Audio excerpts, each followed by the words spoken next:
प्रातः क्लास चल रहा था।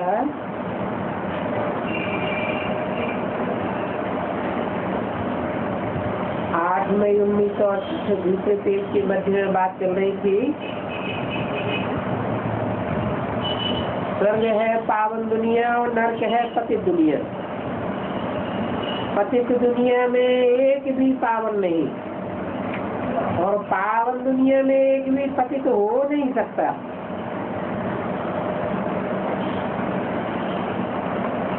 तो पावन दुनिया कैसे बनेगी?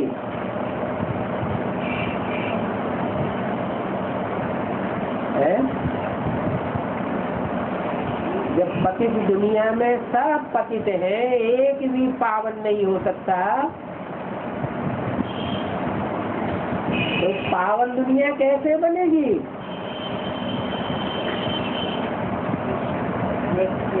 अरे पतित दुनिया में कोई पावन वाइब्रेशन वाला तो बन सकता है। एक भी अगर पावन वाइब्रेशन वाला बनेगा, पावन वायुमंडल वाला बनेगा, तो उसके वृत्ति में इतनी पावर आ जाएगी कि जो भी उसके संग के रंग में आवेगा वो ही चेंज हो जाएगा और वो दुनिया पावन दुनिया कही जाएगी। ये सभी बातें बाप बैठ तुम बच्चों को समझाते हैं और कोई समझा भी नहीं सकता। फिर ये ज्ञान प्राय लोप हो जाता है, बाकी आके में लूण रह जाता है, नहीं तो फीका लगेगा। ये ज्ञान कोई फीका नहीं है। भक्ति भी है, ज्ञान है मीठा।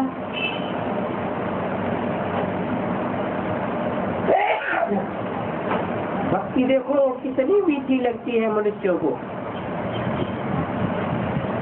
भक्ति का नशा चढ़ता है तो बस भक्ति ही भक्ति करने लग पड़ते हैं,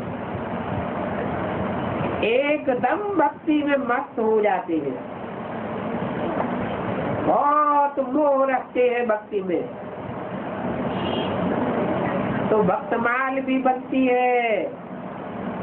जो बहुत भक्त बनते हैं उनमें अच्छे गुण भी होते हैं। तो एक होती है भक्ति और दूसरी होती है ठगती। वो भक्त सतो प्रधान और वो ठगत तमो प्रधान। रिलीजियस माइंडेड भक्तों को कहा जाता है भक्त। अभी पहले तुम आत्मा के धर्म में जाते हो और आत्मा का धर्म है ही शांत।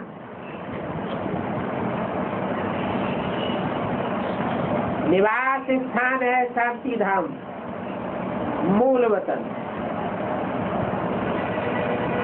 और सन्यासी तो घर पहुंच नहीं सकते, उनका तो धर्म ही अलग निवृत्ति मार्ग का है।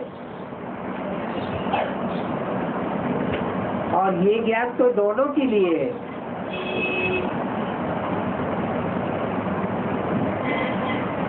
बाप कहते उन निवृत्ति मार्ग वालों का भी ड्रामा में डूब है। मैंने तो प्रवृत्ति मार्ग स्थापन किया, को अनेक किस्म के धर्म निकले, अनेक मतांतर हो गए। इसलिए ज्ञान का सूत्र सारा ही बुझ गया, इतना बुझ गया कि और कोई समझा भी नहीं सकता। दिन प्रतिदिन मनुष्य बुझते ही जाते हैं। मनुष्य मत है ही, उसको कहेंगे मानव मत। और क्या बताते हैं, कितने मतांतर हैं। बाप तो एक ही बात समझाते हैं, ये खेल कैसा वंडरफुल है। इस शक्ति चक्र की आयु 5000 वर्ष है और ये सच भी पहले नई सतोप्रधान फिर पुरानी समोप्रधान बन जाती है,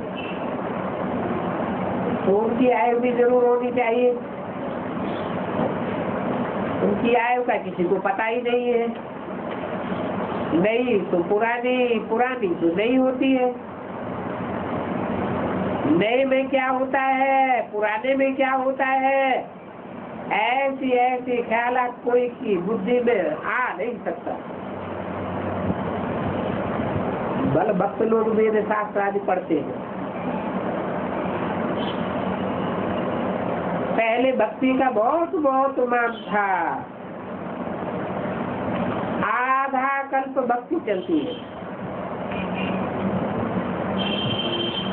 कितने मनुष्य दान पुण्य आदि करते हैं और कितने ढेर शास्त्र हैं। सभी शास्त्रों को उठा करके परिक्रमा देते हैं।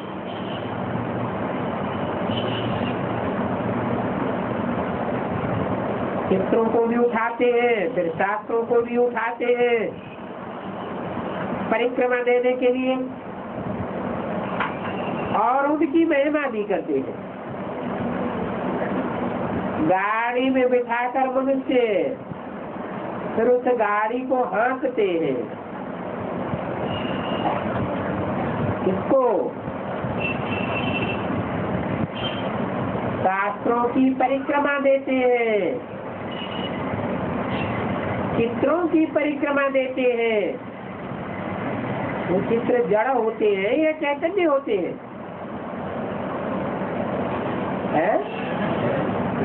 जड़ चित्र होते हैं, परंतु इन सब बातों की शूटिंग कहाँ होती है? संगम युग में कैसे शूटिंग होती है? असली जो ईश्वरीय शासन करने का विधान है वो विधाता बाप जिस तन के द्वारा शासन करने वाला विधान सुनाता है, वो स्वयं एक रथ है। उस रथ में जैसे कि सारा ही ईश्वरीय शास्त्र भरा हुआ है।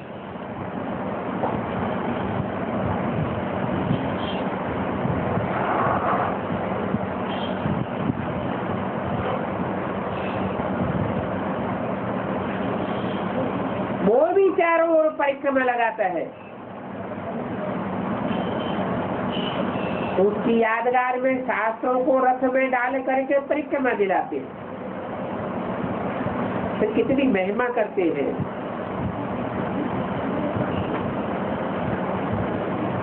गाड़ी में बिठाते हैं और मनुष्य हाँकते भी हैं। अभी तुमको ख्याल आ गया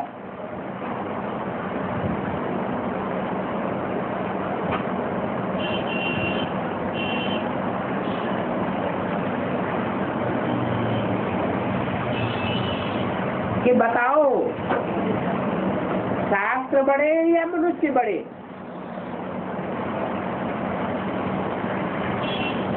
रथ में शास्त्रों को रखा और रथ को और शास्त्रों को हाँकने वाले मनुष्य बन गए। तो शास्त्र बड़ा, रथ बड़ा या मनुष्य बड़े? है शास्त्र बड़े, हाँकने वाला बड़ा नहीं है, मनुष्य बड़ा लगते हैं ना शास्त्र। हाँ, शास्त्र जो है वो तो जड़ रखे हुए हैं और गाड़ी या रथ है वो तो चैतन्य रथ है, परंतु उस रथ को हाँकने वाला सारथी तो स्वयं कौन है? संगम युग में शिव बाबा। तो बड़ा कौन हुआ तीनों में? शिव बाबा बड़ा हुआ। यादगार कहाँ की बनाते हैं? इसी संगम युग की यादगार बनाते हैं भक्ति मार्ग में 8-5 की वाणी का 3रा पेज। जैसे मनुष्य बैल बन जाते हैं और शास्त्रों को उठाकर सामान चढ़ाकर परिक्रमा देते हैं।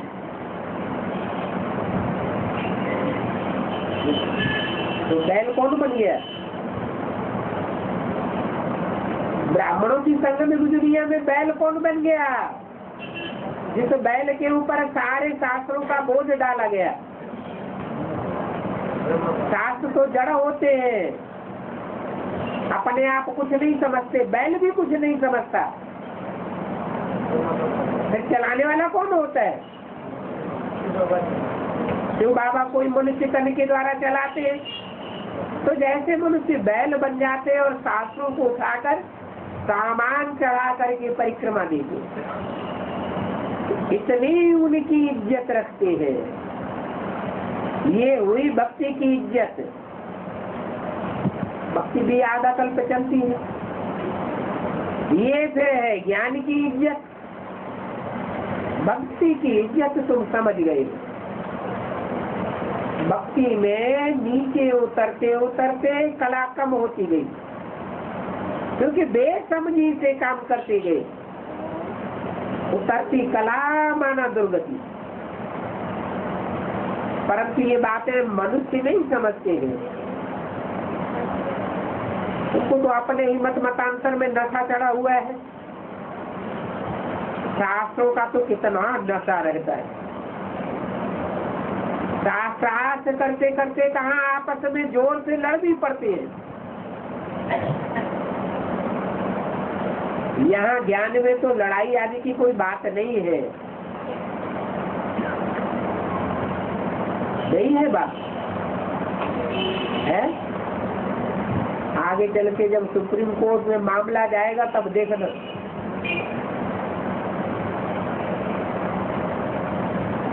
इन मुरलियों के पत्तों को लेकर के कैसी लड़ाई लड़ते हैं। तो मुरली में ऐसे कहा, उस मुरली में ऐसे कहा। मुरली का अर्थ भले न समझते हो,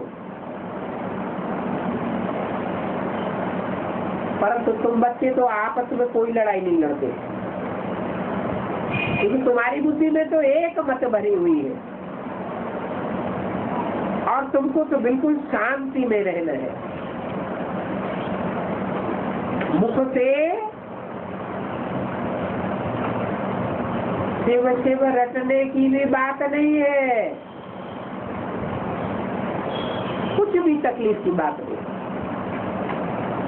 बिल्कुल सहज है। कहा जाता है हम तुमको नैनों पर बिठा कर ले जाता हूँ। बच्चे बहुत प्यारे होते हैं तो कहते हैं तुम तो जैसे नूर हो न हमारे नैनों की। बच्चों को बहुत प्यार करते हैं ना। बच्चे बिगड़ जैसे घर सूना समझते हैं और फिर कहते कन्या नहीं तो कन्या बिगड़े, धन नहीं आवेगा। कन्याएं आती है घर में तो धन जैसे अपने आप ही आ जाता है। तो कन्या भी जरूर चाहिए। फिर उनकी पालना भी अच्छी करते हैं। अभी तुम बच्चे जानते हो पालना चाहिए बेहद के माँ बाप की, जगदम्बा की पालना। जरूर जगदम्बा आई होगी जिसने पालना की होगी, और बेहद की पालना है जिसका फिर यादगार बनता है। कलकत्ते में काली के आगे कितनी लड़ियां मारते हैं माँ माँ कह करके, और कितना काली को भयंकर बनाया हुआ है। उनके हाथों में हिंसा की चीजें दिखा दी है। उसको कहा जाता है कितनी अंधश्रद्धा है। बल माँ काली है, परंतु ऐसी कोई काली थोड़े ही है। काली और गोरी कैसे बनती है ये तुम बच्चे अभी जानते हो। काली कैसे बनती है?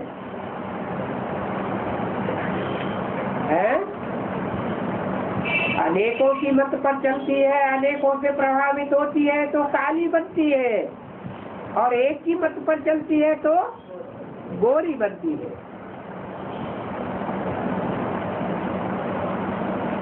वो लोग तो अर्थ कुछ भी नहीं जानते, बस माँ माँ कह करके रड़ियां मारते रहते हैं,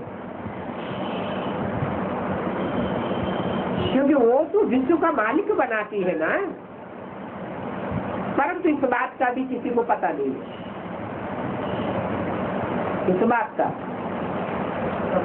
कि परमपिता परमात्मा से वर्षा मिलता है प्रजापिता को, और प्रजापिता से वर्षा मिलता है जगदम्बा को, और जगदम्बा से सारे विश्व को नंबरवार वर्षा मिलता है। तुम काली हो विश्व की मालिक बनाने वाली, उसको माँ माँ कहना है राइट, परंतु अर्थ तो तुम्हें ही समझा सकते हो। लक्ष्मी कोई माँ नहीं है, काली माँ भी है। मनुष्यों को थोड़े ही पता है वो सिर्फ कब आदमी। बहुत अम्बाओं के मंदिर है, और मंदिर भी तो जरूर सभी जगह चाहिए ना, पूजा करनी होती है। अभी तुम बच्चों ने माँ का अर्थ समझा है, काली बेशक है परंतु इतनी नहीं है, और न तो ऐसा कोई धंधा ही करती है। बम्बई में मुंबा देवी ठीक दिखाते हैं, शांति में बैठी हुई है।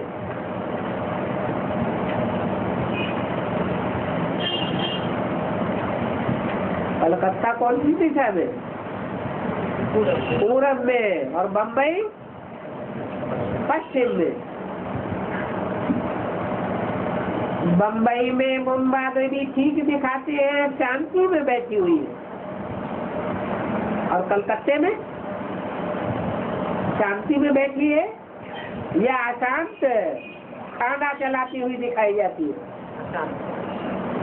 अब है तो माँ जगदम्बा एक ही, अनेक प्रकार के चित्र आदि बनाए दिए हैं। ये अनेक प्रकार के चित्र किस बात की यादगार है? काली और गोरे, शांत और अशांत रूप के पाठ की चरित्र की यादगार है। अभी तुम समझते हो माँ तो एक ही है, तुम भी उनको माँ कहेंगे, अपन को थोड़े ही माँ कहेंगे। जगदम्बा एक ही है जिसकी तुम औलाद हो। तो भक्ति और ज्ञान में रात दिन का फर्क है, जो फर्क बाप बैठ समझाते हैं, और तो कोई जानते ही नहीं है। मनुष्यों को तो कब ज्ञान का सागर कहा ही नहीं जा सकता। सन्यासियों को भी आलमाइटी नहीं कहा जा सकता। बल शास्त्रों के अथॉरिटी है, बहुत वेदा शास्त्र आदि पढ़ने वाले, उनको अथॉरिटी कहा जाता है। बाप कहते हैं वो ये सभी पढ़े हुए हैं, सब अथॉरिटी बने। मैं तो इन सभी को पढ़े बिगड़ ही अथॉरिटी हूँ, मैं इन सभी को जानता ही हूँ। ये भक्ति मार्ग की सामग्री है, तो झाड़ की शोभा होती है, वैसे भक्ति की भी शोभा होती है, इसलिए इनको दुब्बड़ के रूप में दिखाते हैं। दुब्बड़ के बाहर में शोभा बहुत होती है, जैसे चांदी सूरज पर बहुत चमकती है ना, उनको दुब्बड़ कहते हैं। तो भक्ति करते करते रामानुसार जब दुब्बड़ में गले तक बस जाते हैं, फिर से लेकर भक्ति करते करते अंदर घुसते घुसते गले तक आ जाते हैं, तब मैं आता हूँ निकालने के लिए। सभी को आकर के भक्ति की दुख बढ़ से निकालता हूँ।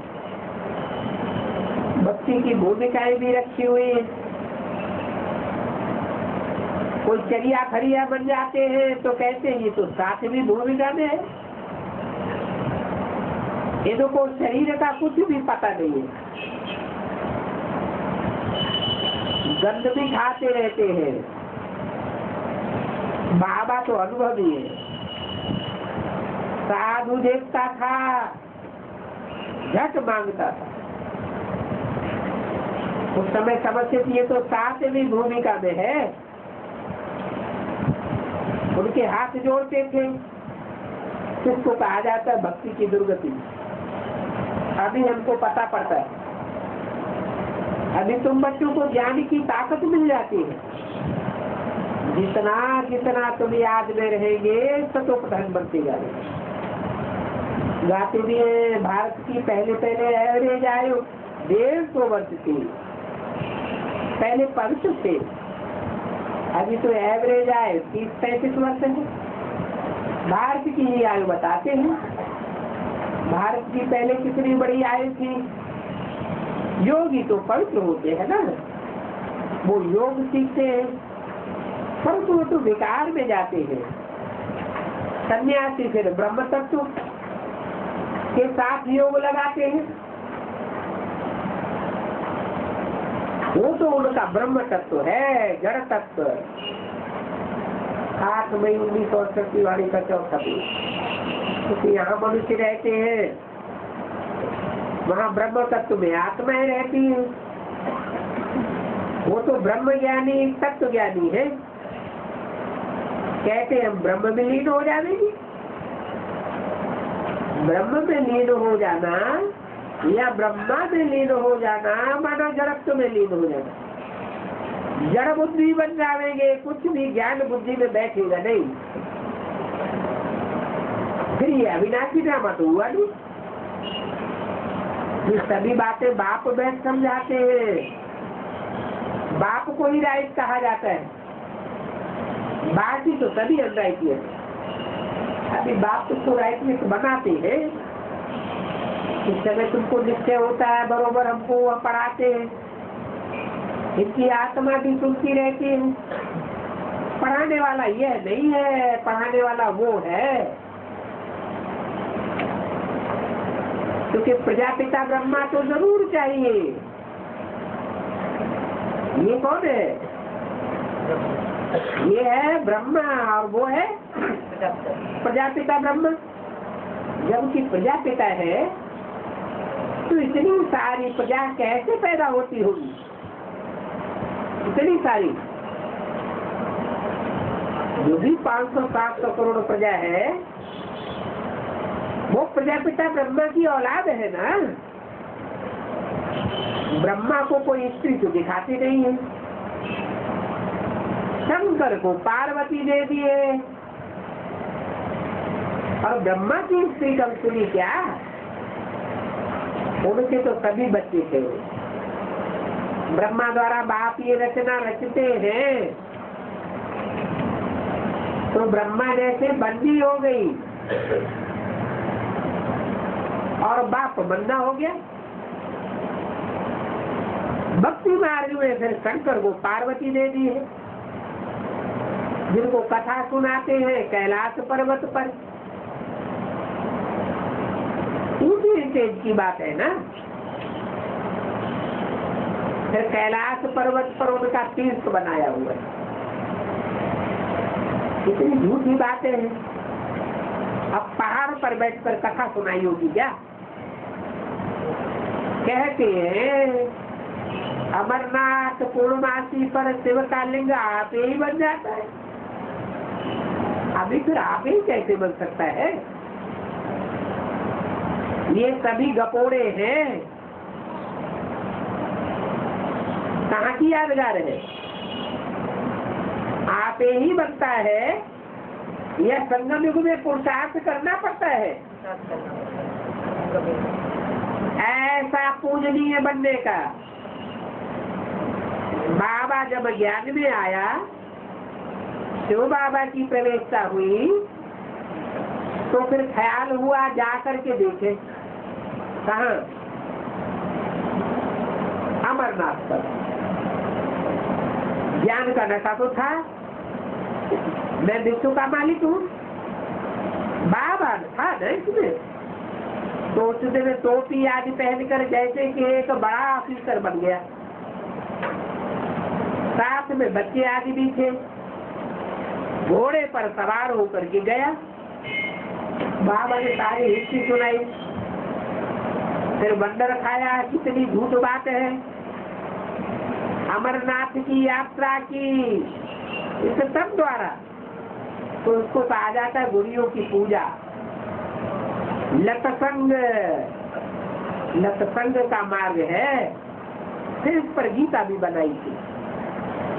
बंगाली लोग मछली बिगर ज्ञान में चल नहीं सकते। आगे चल करके ये सभी बंगाली आवेंगे, फिर एक दो को देख करके छोड़ देंगे, क्या मछली खाना। फिर भी काली माँ के पुजारी है ना।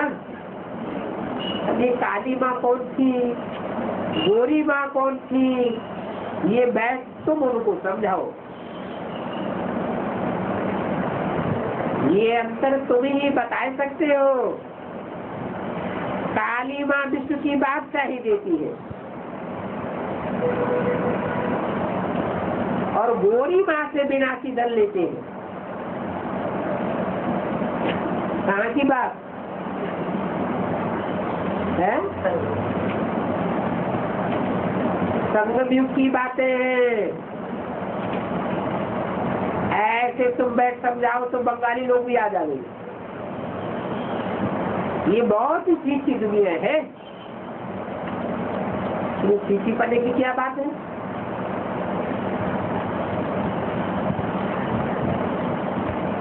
काली माँ जगदम्बा से सब प्रकार के धन की या सब प्रकार की आशाएं पूरी करती है, और लक्ष्मी से सिर्फ धन की आशा पूरी करते हैं। फिर इसमें गलत बात क्या है? इसी दुनिया किस बात में कह दी?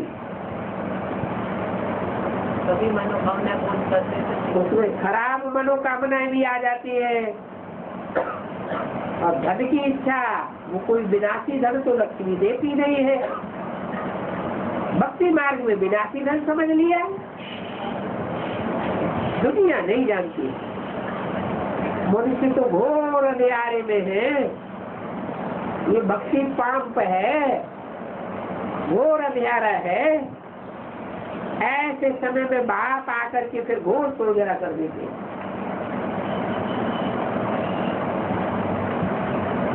सारे ड्रामा के राज को तुम नंबरवार पुरुषार्थानुसार जानते हो। ये ज्ञान और भक्ति बिल्कुल अलग है। जहाँ ज्ञान है वहाँ भक्ति है, और जहाँ भक्ति है वहाँ ज्ञान का नाम निशान भी। सतयुग में दोनों नहीं होते, न भक्ति न ज्ञान। अभी संगम पर एक तरफ है ज्ञान और दूसरी तरफ है भक्ति। सचेता बाप द्वारा ही तुम रचना की आदि मध्यंत को जानते हो। बाप तो सब कुछ समझाते रहते हैं। जो समझ जाते हैं उनको फिर समझाना होता है।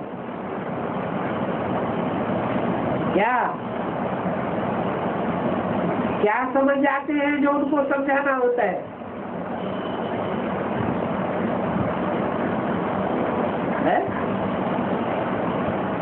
अरे जो बेसिक नॉलेज की मोटी मोटी बातें समझ जाते हैं उनको फिर ज्ञान की गहराइयां एडवांस में समझानी होती है। पहले पहले तो गरीब ही आवेंगे, बाद में साहूकार, फिर पिछाड़ी में ये सन्यासी भी समझेगी। पहले गरीब फिर साहूकार, जिनके पीछे सन्यासी पड़ते हैं, और अंत में जब साहूकार निकलेंगे, उनके बड़े बड़े फॉलोअर्स निकल आवेंगे, तब ये सन्यासी भी आकर के पूछ लटकावेंगे। देखे तो सही कौन है, कन्याओं ने बाण मारी है इन सन्यासियों को, फिर समझेंगे इन्हों को जरूर कोई ईश्वर ने ज्ञान दिया होगा, परंतु जल्दी थोड़ा ही समझेंगे। समझो, चिन्मय आनंद को अपना बनाते हो,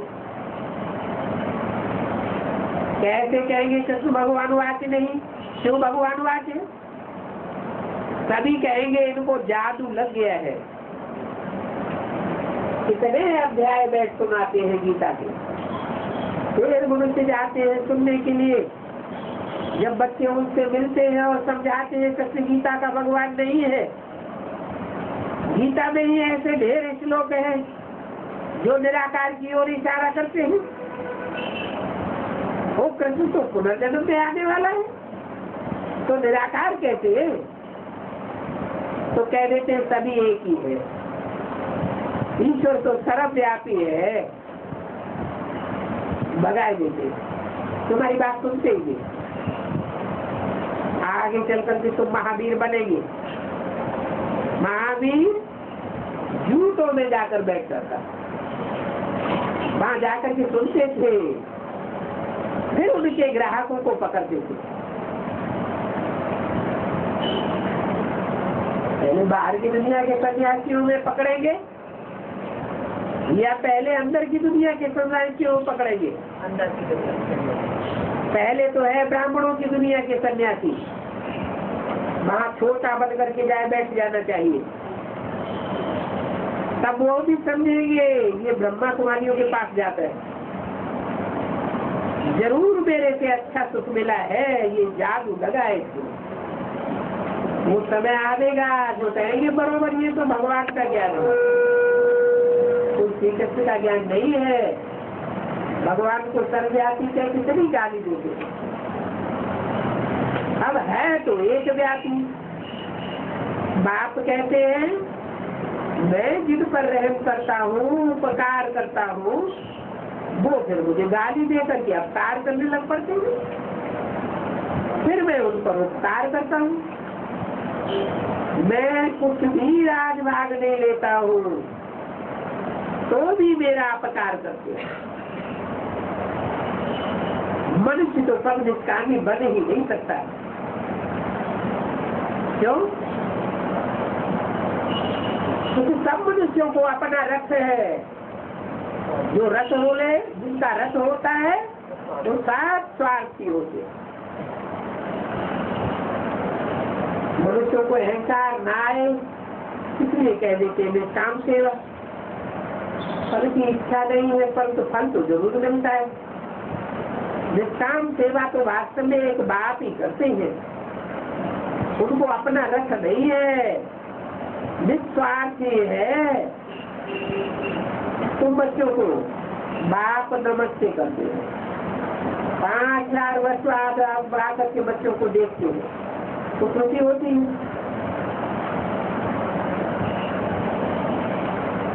मुझे कितना अच्छा पार्ट मिला हुआ है, सरस्वती सदोती करने में कैसा पार्ट बजाता हूँ तो तुम बच्चे जानते हो। अच्छा, बच्चों को गुड मॉर्निंग, नमस्ते।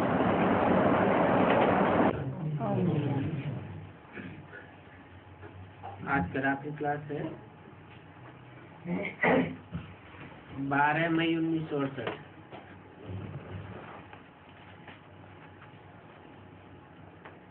Plenty children. Plenty. ये सारा भर गया।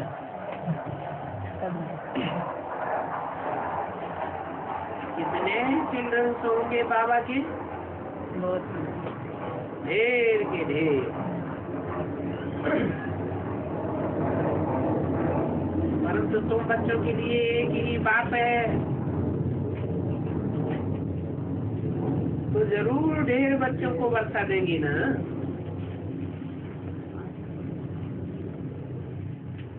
बच्चे जानते हैं बेहद का बाबा जरूर अपना वर्षा देंगे। जरूर समझते होंगे बाबा स्वर्ग की स्थापना करते हैं, हमको स्वर्ग का वर्षा मिलता रहेगा, इसके लिए जरूर पढ़ाते होंगे। ये है ही पाठशाला, तो बाप ही पढ़ाते होंगे। ऐसा बाबा तो कब देखा नहीं। एक बाबा सभी बच्चों को बैठ पढ़ाते हैं, और वेद का बाप है भी बहुत मीठा। लौकिक और इसमें बहुत डिफरेंस में है। बाप कहते हैं तुम पवित्र बनेंगे तो पवित्र दुनिया में जाएंगे, और पवित्र बनने का भी बहुत सहज उपाय बतलाते हैं। ऐसा कौन होगा जो बेहद के बाप को याद नहीं करेंगे। उस तरफ से ममत्व मिटाए इधर जोड़ा जाता है।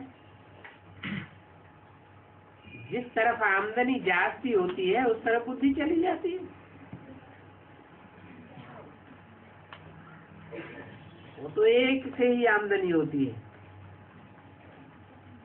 जानते हो बाबा से हमको बेहद का वर्षा मिलता है,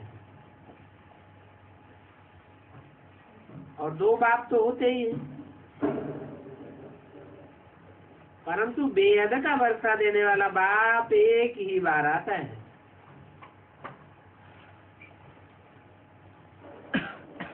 वो कब आता होगा ये सब विचार किया जाता है। पुरानी दुनिया के विनाश नई दुनिया की स्थापना के बीच में संगम पर आता होगा।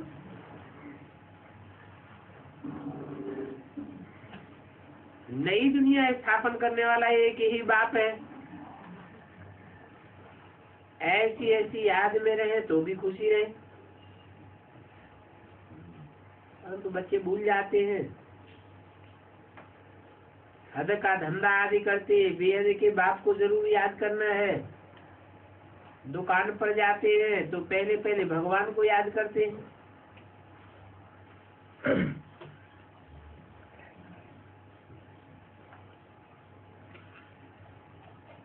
बाप तो भूला नाथ है।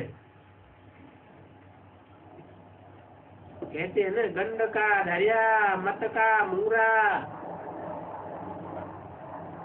परंतु बाप कोई मत का मूड थोड़े ही है,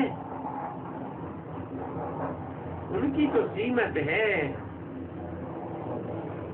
तुम बच्चे जानते हो बेहद का बाप हमको बहुत बहुत श्रृंगारते हैं। अविनाशी रत्नों से खूब श्रृंगारते हैं ना। शास्त्र में लिखा हुआ भी है,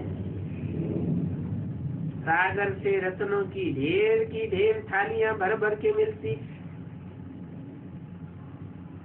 अब उस सागर से कोई रत्नों की थालियां नहीं निकलती है। ये तो ज्ञान का सागर है। तुम बच्चों की झोली भरते हैं, जिसको नॉलेज या शिक्षा कहा जाता है। एम ऑब्जेक्ट तुम्हारी बुद्धि में है कि हमको ये बनना है। बाप से हम बेहद की बादशाही लेंगे, और बादशाही मिलना भी जरूर है। बाप भी समझते हो इनको क्या देने का है।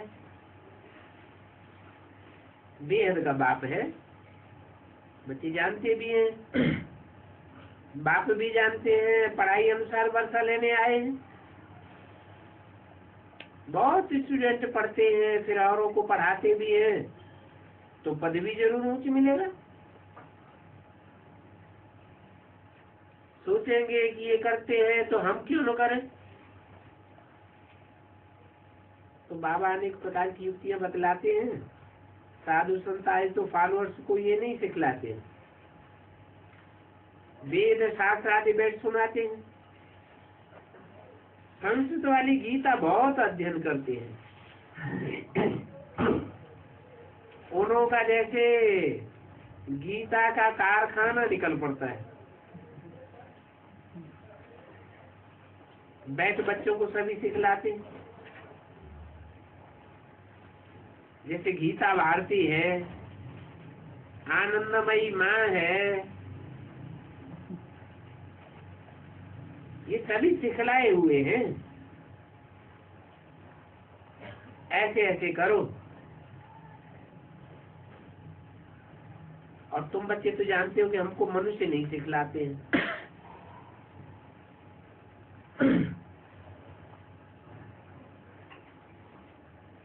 श्री श्री श्रेष्ठ मत वाला बाप अपनी मत देते हैं, उनकी है श्रीमत। तुम बच्चे चाहते हो हम ऐसे बने, तो अभी तुमको ये लक्ष्मी नारायण का चित्र दे देते हैं। घड़ी घड़ी बाप को देखते, नारायण पद को देखते खुश होते रहो, यही मन मना भाव है। बैज को देखते रहो, दो बाप की बात पूछने से वो झट समझ में आ जाएगा। क्योंकि जो पूछते हैं वो जरूर जानते हैं। प्रश्न का उत्तर आवेगा तब ही पूछेंगे ना। इसलिए तुम प्रश्नोत्तर जो करते हो,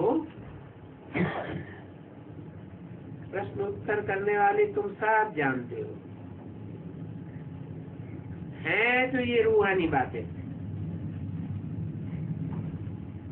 घर घर पर दर दर पर ये पैगाम देना है, बाप आया हुआ है। कोई माने या न माने,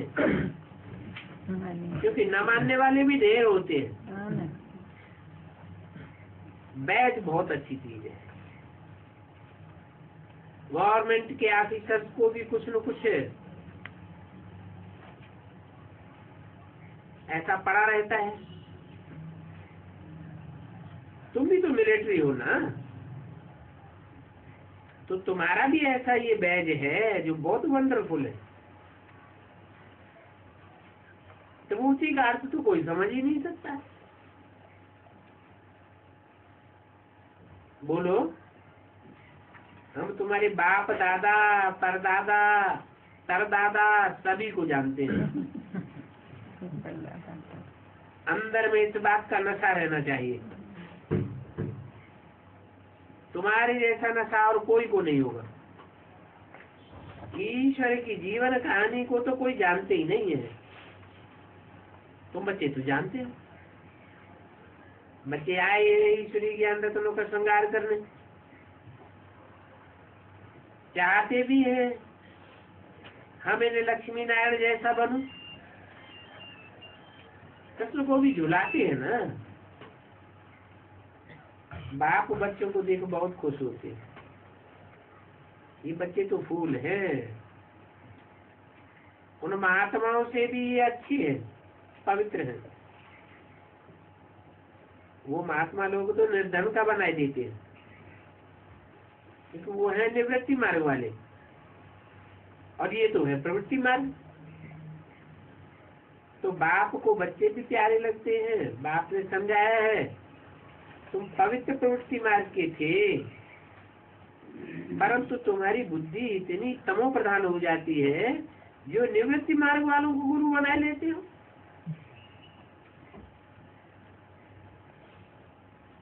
तुम सन्यासी हो ही कहाँ, जो सन्यासियों के फॉलोअर्स कहलाते हो। तुम तो गृहस्थी ठहरे। फॉलोअर्स उसे कहा जाता है जो फॉलो करे।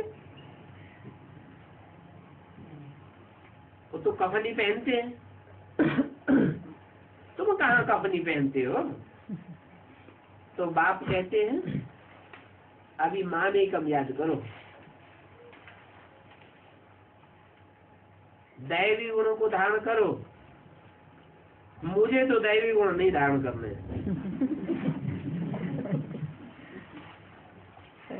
क्यों? शरीर नहीं बाबा को दैवी गुण धारण क्यों नहीं करने? शरीर खराब चीज है क्या है? निवृत्ति वरण मुझे तो दैवी गुण धारण नहीं करने हैं। दैवी गुण धारण करते हैं तो वे देवता कहे जाते हैं। मैं तो देवता बनता नहीं। मैं तुम बच्चों को श्रृंगार करके विश्व की बादशाही देता हूँ। तो तुम बच्चों को बाप से कितना लव होना चाहिए। घर बैठे भी बाप ही याद आता रहे, क्योंकि तुम सब भाई भाई हो ना। ओ बाबा, बाप कहेंगे ओ बच्चे, मेरे बेटे, सभी कहते हैं हम ब्रदर्स हैं। सभी ब्रदर्स का एक बाप है ना। ऐसा कोई होगा ब्रदर्स कहते हैं और पूछो बाप कहाँ है? नहीं तो पता न दारद। तो भाई भाई कैसे कहते हो? जैसे वो लोग कहते हैं हिंदू मुस्लिम सिख ईसाई सब आपस में भाई भाई, फिर सब आपस में भाई भाई, तो बाप कहाँ है? कहते रहते हैं। बाप के लिए कह देते हैं सर्वव्यापी है। कुत्ते बिल्ले सब में है।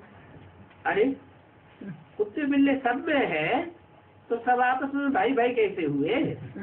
वो एक व्यापी है, तब तो कह सकते हैं। ये वंडरफुल बात है। निश्चय बुद्धि बच्चों को ले आते हैं तो बाप उन निश्चय बुद्धि बच्चों को देख करके बहुत खुश होते हैं। संशय की बात ही नहीं, सिवाय बेहद के बाप के इतनी लालच कोई दे ही नहीं सकता। सदगुरु तो एक ही बाप है। अच्छा, अपने मोस्ट बिलीव्ड बाप को याद करो, क्योंकि उससे वर्षा लेते हो ना। कहते भी है सभी भाई भाई है, परंतु आप सब खुद नहीं जानते। बाप एक है, उनके बच्चे हम तो स्वर्ग के मालिक होने चाहिए।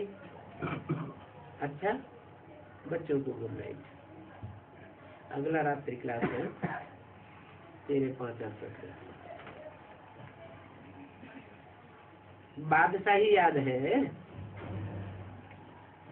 बच्चों को कोई ने बहलाया। देखो दुनिया में बहलाने वाले तो बहुत बैठे हैं। यहाँ है रतन, ब्रजशांता, मोहिनी, प्रेम। कम से कम बेहद के बाप की बैठ महिमा तो जरूर कर रही है। बाबा ही बाबा याद रहे बच्चों को, क्योंकि कहेंगे भी ऐसे कि रूह को रूहानी बाप बहलाते हैं। कैसे बहलाते हैं? अच्छे में अच्छा बहलाने वाला है ये मीठे से मीठा। क्योंकि ये तो तुम एक ही बार सुनते हो उनसे। बाप कहते मीठे मीठे रूहानी बच्चों, अभी अंत मते सुगति हो जाने वाली है। अगर मुझे याद करते रहेंगे तो, परंतु याद कहाँ करेंगे? बाप तो परम नाम में रहते हैं।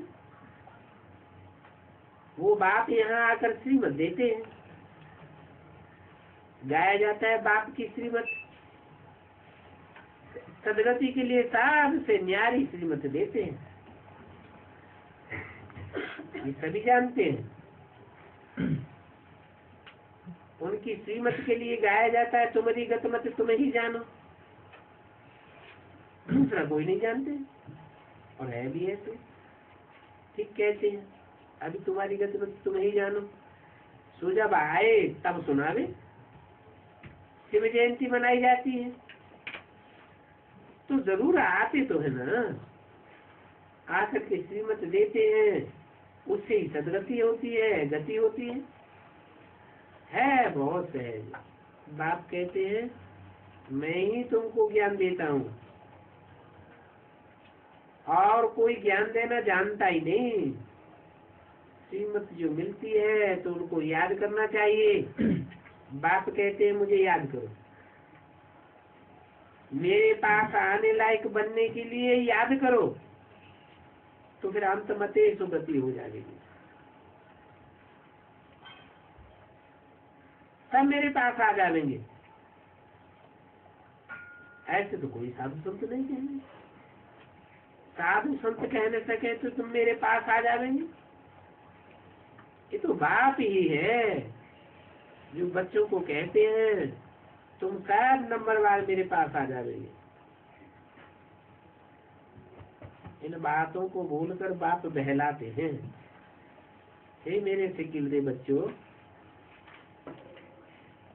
तुम जानते हो ना, मैं इन मीठे मीठे बच्चों को नैनों पर बिठाकर घर ले जाता हूँ। नैनों के नूर सबको प्यारे होते हैं ना, कसम भी उठाते हैं नूर की। नूर के सिवाय जैसे कि कुछ है ही नहीं। इस समय हमको इन नैनों से काम नहीं लेना है।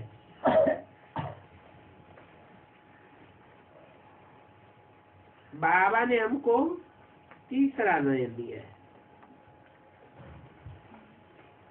इन आंखों से जो कुछ देखते हो वो सब खलास होने वाला है। बाकी तीसरा नेत्र जो दिया है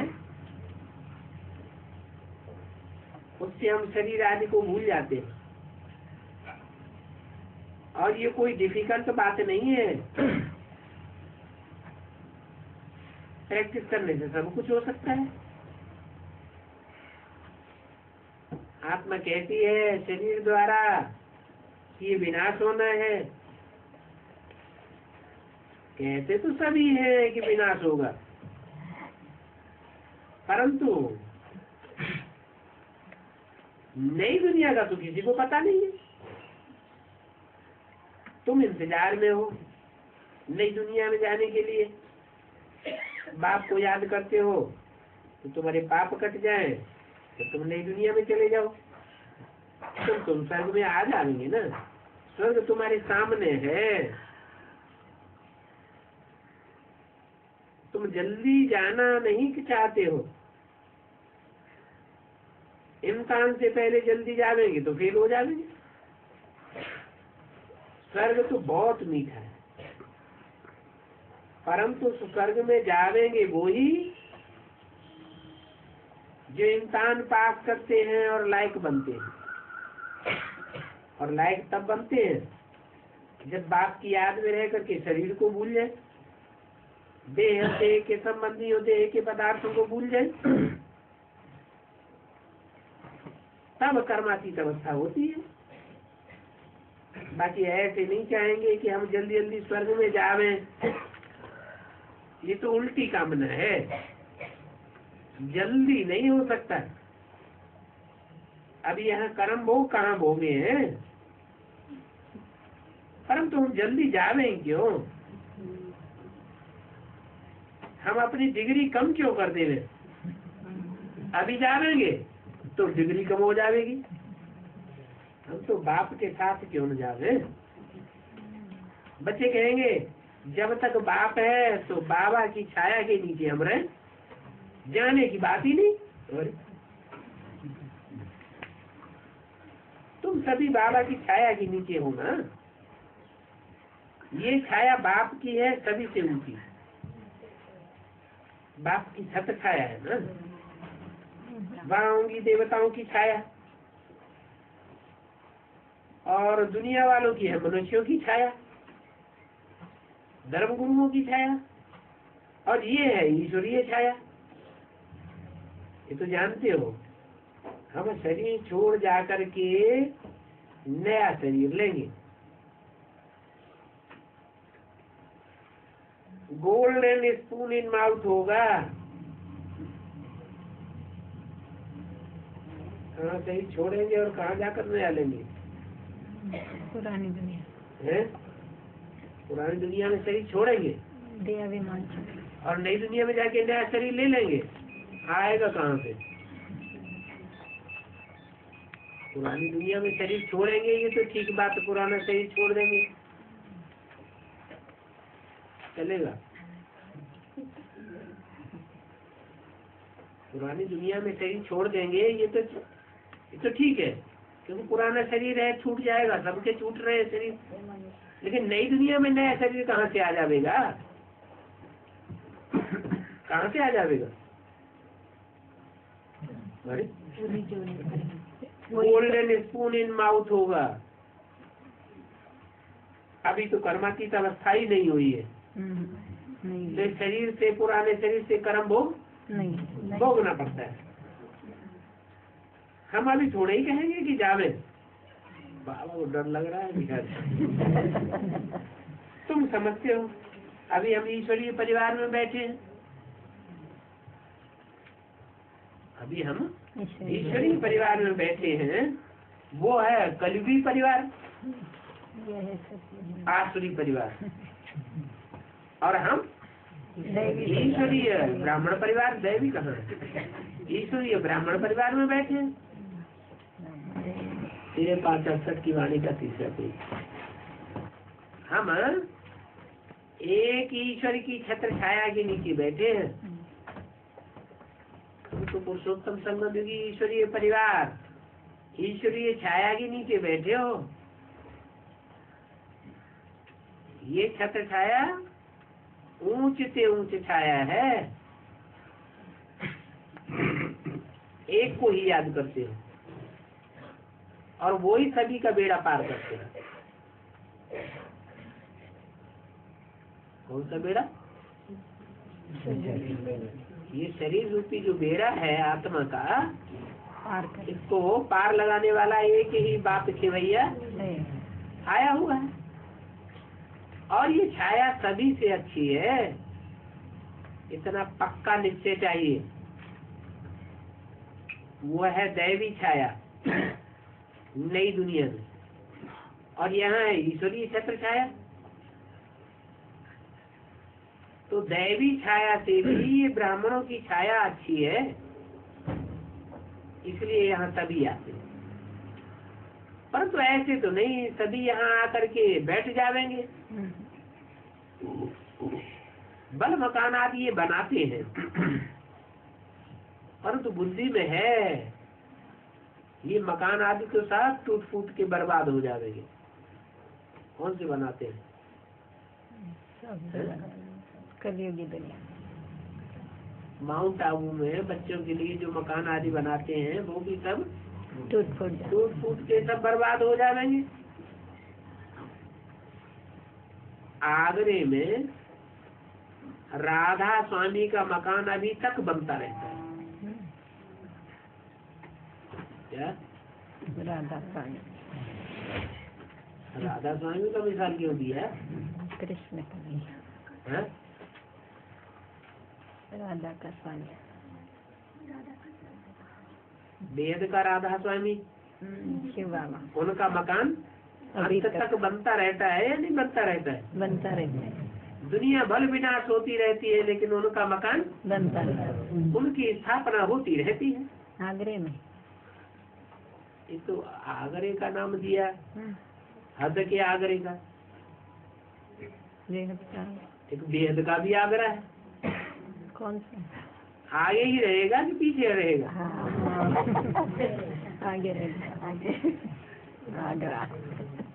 गवर्नमेंट के पास पैसे हैं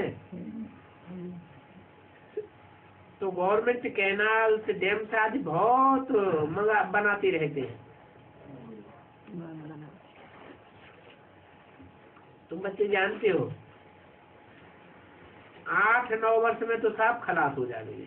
और 76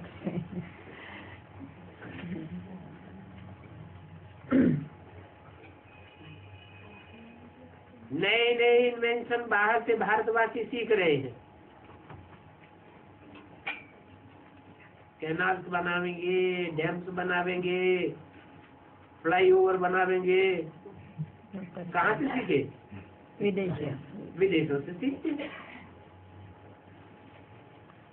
वो फिर भी वहाँ आवेंगे तो सही ना। कहाँ? जो नए नए इन्वेंशन सीखते रहते हैं, इन्वेंशन सीखने वाले, इन्वेंशन निकालने वाले, वो फिर भी वहाँ कहाँ नई दुनिया में आवेंगे तो ना। तुम्हारा पैगाम तो सभी को मिलता रहेगा। फिर कहेंगे लास्ट में, अहो प्रभु तेरी लीला।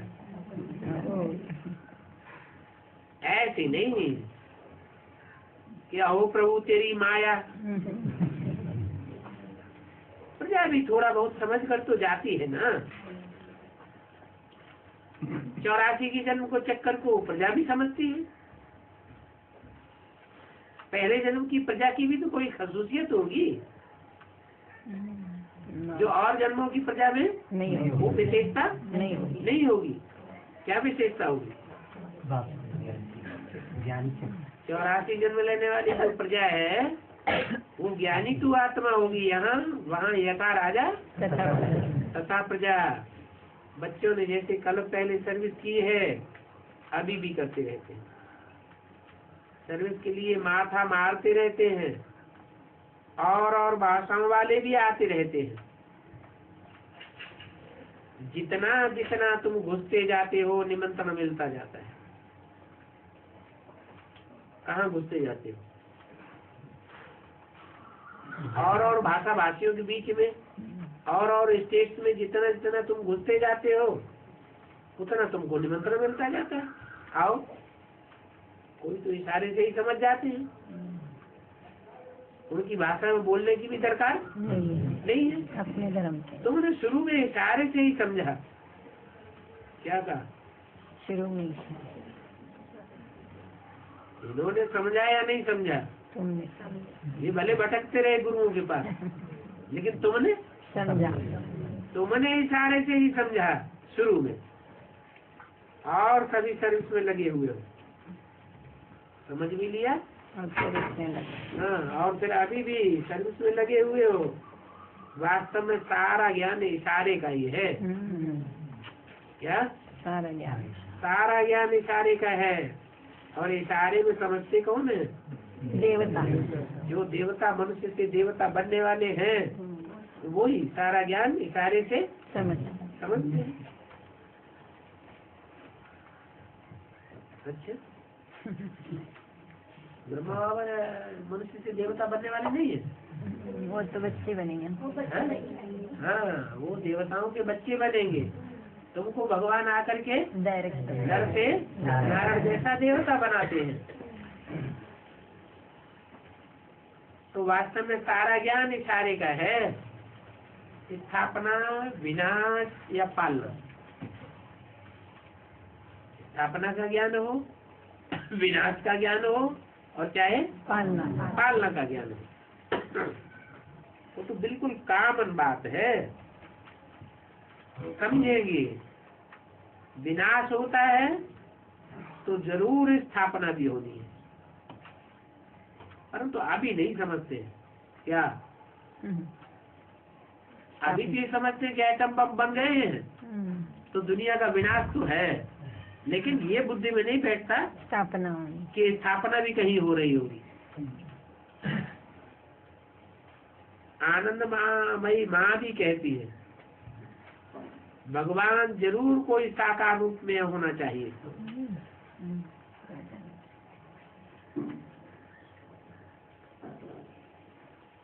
अभी तुम्हारी बुद्धि में है। तो पहले आते हैं उन्होंने ही 84 जन्म लिए हैं, और जो बाद में आते हैं कम जन्म उनके कम जन्म होते हैं। बात भी कहते हैं मैं इनके बहुत जन्मों के अंत के भी अंत में प्रवेश करता हूँ। क्या मतलब? अंत के भी बहुत जन्म कब पूरे हुए? 84 बहुत जन्म हुए 84। बहुत में बहुत कितने होते हैं? 84 जन्म। बहुत जन्मों के अंत 84 जन्मों का अंत 36 कब हुआ? 36 में 84 जन्मों का अंत, और उसके भी अंत में 76 में प्रवेश करता हूँ। हाँ? जब मैं प्रवेश करता हूँ तो नाम रखता हूँ ब्रह्मा। 60 साल की वास्तवस्था में प्रवेश करता हूँ। 37 में प्रवेश किया, बहुत जन्मों का अंत हो गया। फिर अंत का भी अंत कब हुआ? 76 जब 100 साल उम्र ब्रह्मा की मृत्युलोक में पूरी होती है। तो बहुत जन्मों के अंत के भी अंत में मैं प्रवेश करता हूँ। मैं प्रवेश करता हूँ शिव बाप। हाँ, बाप के रूप में शिव प्रवेश करते हैं। ये है नया ईश्वरीय जन्म। जब प्रवेश करते हैं नहीं आई उस समय कहेंगे नया ईश्वरीय जन्म। क्यों? उससे पहले कौन सा जन्म था? ब्राह्मण ब्रह्मा द्वारा ब्राह्मण ब्राह्मणों का जन्म होता है। ईश्वरीय जन्म नहीं कहेंगे। तुम कितने अकलमंद बन जाते हो। ये लक्ष्मी नारायण भी इस नॉलेज से बने हैं ना। इस नॉलेज से यह पद पाया है। किस नॉलेज से? एडवांस फिर उनको नॉलेज की दरकार ही नहीं रहेगी। किनको? लक्ष्मी नारायण तुम ब्राह्मणों बिगड़ ये नॉलेज कोई में हो ही नहीं सकती। तुम हो पुरुषोत्तम संगम की ब्रह्मा मुखवंशावली ब्राह्मण। कौन सी युगी? साधारण संगम युगी नहीं। पुरुषों में उत्तम नंबरवार आत्मा जब प्रत्यक्ष होती है उस पुरुषोत्तम संगम की ब्रह्मा मुखवंशावली ब्राह्मण हो।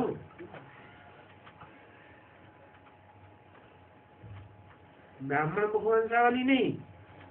किसकी मुखवंशावली? ब्रह्मा मुख। ब्रह्मा भी चाहिए। तुम ब्राह्मणों को भी समझा सकते हो। बेसिक वाले अजमेर में ब्राह्मण लोग बहुत मिलते हैं। वो है हद का अजमेर। और फिर बेहद का बेहद के अजमेर में भी ब्राह्मण लोग बहुत मिलते हैं। और वहाँ सिर्फ रहते ही है ब्राह्मण।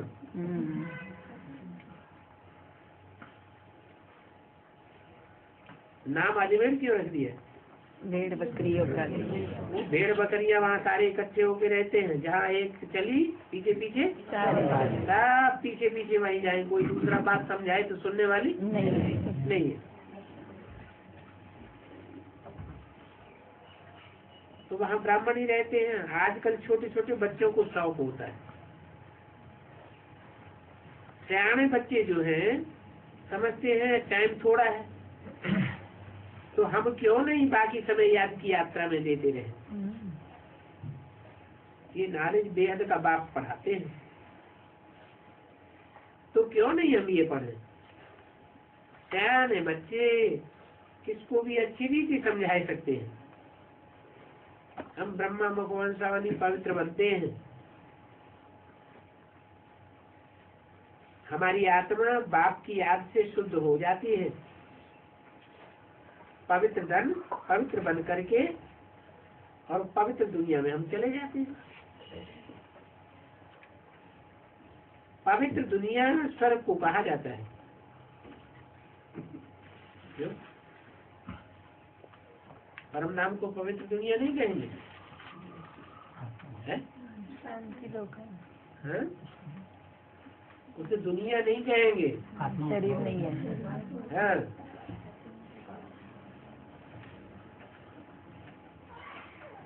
बाप कहते हैं सिर्फ मुझे याद करने से तुम पावन बन जाओगे। क्या? पावन बन जाओगे? बाप को याद करें। बाप के साथ दो चार को और याद करते रहेंगे तो नहीं बनेंगे। नहीं कैसे बनेंगे? सिर्फ मुझे याद करने से तुम पावन बन जाओगे। तुम्हारे पास योग का बल होगा तो तुम कोई को भी तीर लगा सकते हो। बाप समझाते हैं बच्चे आत्माएं नारायण द्वारा पढ़ रहे हो। हर 5-4 वर्ष बाद बाप आते हैं पढ़ाने के लिए। मतलब पहले जो बच्चे आए थे वो अभी भी आएंगे पढ़ने के लिए। जो ब्राह्मण बनते हैं वो ही फिर तो देवता बनेंगे। ब्राह्मण नहीं बनते तो देवता भी नहीं बनेंगे। अच्छा, मीठे मीठे रूहानी सिक्किम के बच्चों को रूहानी बाप दादा का याद प्यार हुआ है। रूहानी बच्चों को रूहानी बाप का नमस्ते। नमस्ते किसने किया? जरूर बाप ही कहेंगे ना। वो तो जानते हैं बच्चे तो मेरे से भी ऊंचे हैं। मैं तो सिर्फ ब्रह्मांड का ही मालिक हूँ। और बच्चे तो स्वर्ग के भी स्वर्ग के भी मालिक है, नरक के भी मालिक है। नरक क्या रखा है? तो ऊंच को हमेशा नमस्ते किया जाता है। तुम बड़े हो गए ना, नहीं बाबा। अब नमस्ते ये तो नहीं कहेंगे, ब्रह्मा समझा? क्यों समझा। ये क्यों नहीं कहेंगे नमस्ते? माँ है ना। हाँ ओके। हाँ, बाकी याद प्यार दोनों देते हैं, बाप भी देते हैं, माँ माता भी देती है। अच्छा, बच्चों को मिलाएगा।